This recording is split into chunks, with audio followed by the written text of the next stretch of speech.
Hello बच्चों, welcome to your English class from your book my English book 7. Today we are going to understand a poem, Parts of Speech. So let's start. Name is called a noun as field and fountain, street and town. Poet का जो मकसद है ये poem लिखने के पीछे वो ये है कि पोएट चाहते हैं कि हम इंग्लिश के पार्ट्स ऑफ स्पीच अच्छी तरह से समझ जाएं. अभी every name is called a noun, यानी जितने भी नाम है उसे हम नाउन कहेंगे. नाउन यानी कि इसम यानी नाउन. नाउन का लफ्जी मतलब है इसम. तो सबसे पहला पार्ट्स ऑफ स्पीच इसम है, नाउन है, जैसे कि फील्ड, फाउंटेन, स्ट्रीट, ये एग्जाम्पल्स है उसके. And town. In place of noun, the pronoun stands as he and she can clap their hands. मतलब नाम की बात, जो नाम की जगह पे जो लफ्ज है वो है प्रनाउन. नाउन की जगह पे आने वाले लफ्ज को प्रनाउन कहते हैं. प्रनाउन का मतलब है जमीर. ही, शी, ये सब जो है उसकी मिसालें हैं. The adjective describes a thing as magic wand or bridal ring. Adjective यानी कि सिफत, ये तीसरा पार्ट्स ऑफ स्पीच है, third parts of speech. Adjective सिफत यानी कि किसी की भी खासियत, किसी की खुसूसियत, अच्छी या बुरी कोई भी हो सकती है खुसूसियत. जैसे ब्लैक कैट, रेड रोज है ना, ये रोज की खासियत है कि वो रेड है, कैट की स्पेशलिटी है कि वो काले रंग की है. तो ऐसे सिफत को जो है, ऐसी जो खासियत है उसे कहेंगे एडजेक्टिव. तो एडजेक्टिव थिंग्स को डिस्क्राइब करता है. उसके एग्जाम्पल्स दिए हैं. नेक्स्ट है the verb means action, something done to read and write, to jump and run.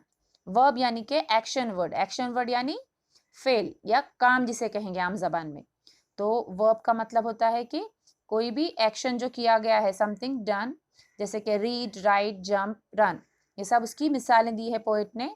तो ऐसा कोई भी एक्शन जो हम डेली इसमें करते हैं, लर्निंग है, रीडिंग है, या कोई भी दूसरे भी काम जो हमारे है, सिंगिंग और प्लेइंग, ये ऑल जो है जितने भी एक्टिविटीज हमारे, सब हम इसे वर्ब कहेंगे.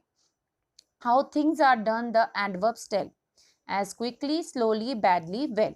अभी चीजें जो है वो कैसी हो रही हैं वो एडवर्ब बताता है हमें. यानी एडवर्ब यानी वर्ब के बारे में मजीद मालूमात, या एक्शन कैसा हुआ, एक्शन के बारे में मालूमात देने वाले लफ्ज को एडवर्ब कहते हैं. एडवर्ब का मतलब है फेले मुतालिक. फेल के मुतालिक मजीद मालूमात हमें एडवर्ब से मिलती है. जैसे क्विकली हुआ एक्शन, स्लोली हुआ, बैडली हुआ, वेल हुआ, तो इसे हम एडवर्ब कहेंगे. इट वॉज डन नाइसली है ना, एग्जाम्पल उसकी. नाइसली यानी अच्छे से काम हुआ, तो ये एक एडवर्ब की एग्जाम्पल हुई.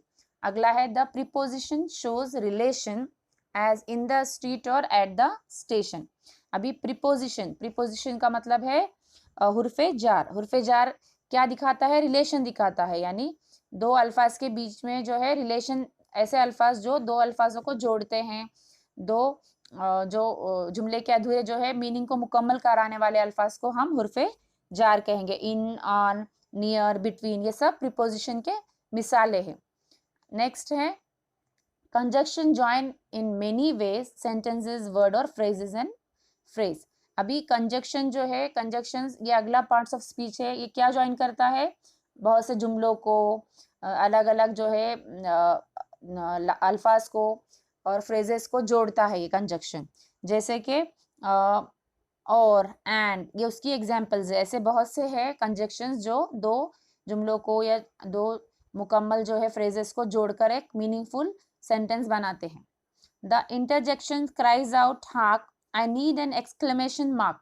अभी इंटरजेक्शन ये हमारा अगला पार्ट्स ऑफ स्पीच है.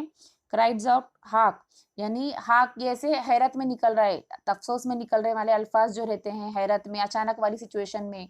अलास, ओह, वाव, ऐसे जो अल्फाज होते हैं जिसके आगे इस्तेजाबिया निशान होता है उसे इंटरजेक्शन कहते हैं. इंटरजेक्शन का मतलब फजाइया है.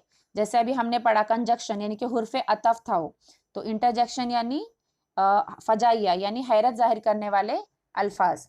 तो ऐसे अल्फाजों को जो है एक ये जो है इसे इंटरजेक्शन कहेंगे, और इसके आगे ये इस्तेजाबिया निशान भी लगते हैं. ऐसे तमाम अल्फाज को हम इंटरजेक्शन कहेंगे.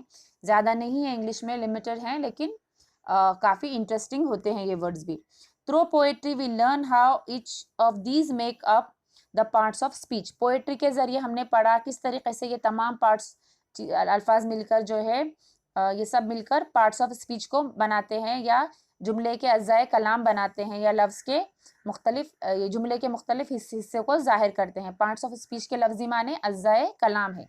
अभी इस पोएम के ऑथर जो है, इस पोएम के पोएट का नाम हमें पता नहीं, ऑथर अननोन है। आई होप आप सबको समझ में आ गया होगा अच्छे से।